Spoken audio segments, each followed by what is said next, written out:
Feminism is not a positive force for change. It's an ideology based on hatred and control. The reason it became successful was because it began to pretend to be what it wasn't. It pretended to be about love for women and freedom for women, when it's always been about hatred of men and slavery for everyone.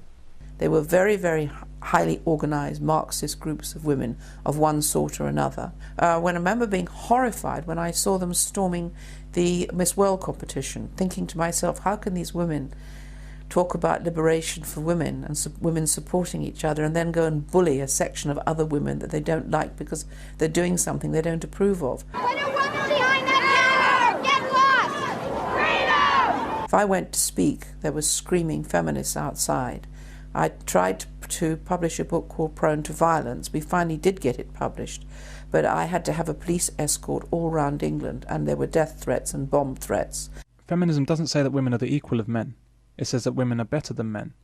A feminist is therefore the same as a racist, and they should be regarded as the same type of person. There's an ideology that is focused solely on providing women with advantages in the world within which they live, to the exclusion of men. And most women who describe themselves as feminists, in my view, do not really know the ideology that they are supporting in so doing. About half the population half the female population at the moment seems to describe themselves as feminists or as supporters of feminism, and when you ask them what it is that they are in fact supporting, they are saying that they are supporting equality for men and women. When you then pursue them as to what their notions of equality are, you find that it basically boils down to the notion that women are as capable as men in virtually all areas of life, and in many cases superior to men. And why I strongly object to the notion of feminism is that it only considers one half of the population, and almost always to the detriment of the other half. There is no way that I would regard feminism as anything but an evil in our society. I can put it as bluntly as that. I see it as a hateful ideology, somewhat akin to Nazism, in the sense that feminism discriminates against people on the basis of their genetic code, and for no other reason. Any woman who proudly admits to being a feminist must be considered in the same light as a woman who proudly admits to being a racist. And how does society react to racism? The number of prosecutions for race hate crimes in England and Wales has soared by a third in 12 months. A feminist is typically female, but can also be male. A feminist likes to think that a woman needs a man like a fish needs a bicycle, but doesn't like to think that the bicycle was invented by a man. A feminist likes to think that God could be a woman, but not the devil. Some feminists think that all men are rapists. Some feminists even want the spelling of women changed to distance themselves from men. Feminists believe that sex differences between the sexes are not due to natural tendencies due to biology, but instead are due to socialization. In other words, Lucy likes dolls and pink and wants to be a hairdresser when she grows up because she's forced into these desires by a male-dominated society. Well, now, this is fun. A marvellous new take on Cinderella, in which Cinders doesn't want to go to the ball and marry the prince, who's a real nerd anyway. She wants to be a mechanic. Or, this is lovely too. It's Sleeping Beauty, except when Beauty wakes up, she decides she doesn't want to marry the prince at all, because he's... a nerd! And anyway, she wants to be a mechanic. That's right. And set up home with her best friend Susan, who's a football player. Such positive stuff, I think. That's why application forms use the term gender instead of sex. Gender means masculine or feminine, not male or female. The inappropriate use of the word gender implies that we have a choice in whether we're male or female. Feminists believe that women played a greater part in history than they actually did.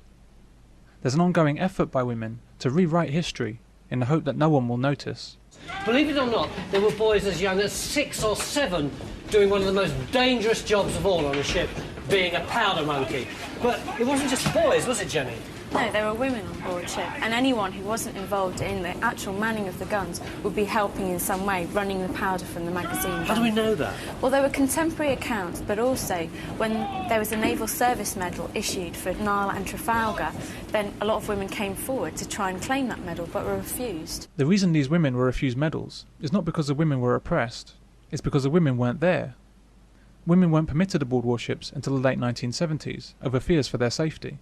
And so the idea of women serving aboard military vessels in the 18th century is ridiculous. The most likely reason these women stepped forward was to claim on behalf of a man or boy who died on duty. But here, Channel 4 attempts to spin the idea that women have been done out of their rightful recognition in battle. How about some non-fiction? Perhaps some simple children's history, you know, kings and queens? Queens and kings, of course. Here we are. This is just queens.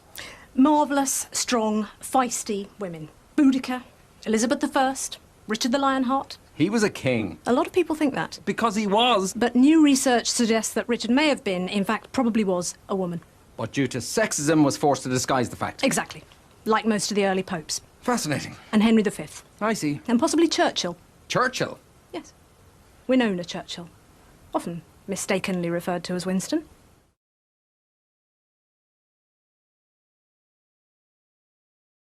A great many women don't actually like men, but these women certainly appreciate what men can do for them. For example, women who plan to be single mothers. She'll have sex with a man when she wants to have a baby, and she'll demand that he pays for the upbringing. But she doesn't want to be with the father, or have him in the child's life. Where they do stay with the fathers, these women see men only as workhorses and providers. Why else would a woman's first requirement in a mate so often be a steady job? Feminism has brought in an age dominated by a monstrous female mentality. A me first, I want it all attitude that continues to be incredibly destructive to us all.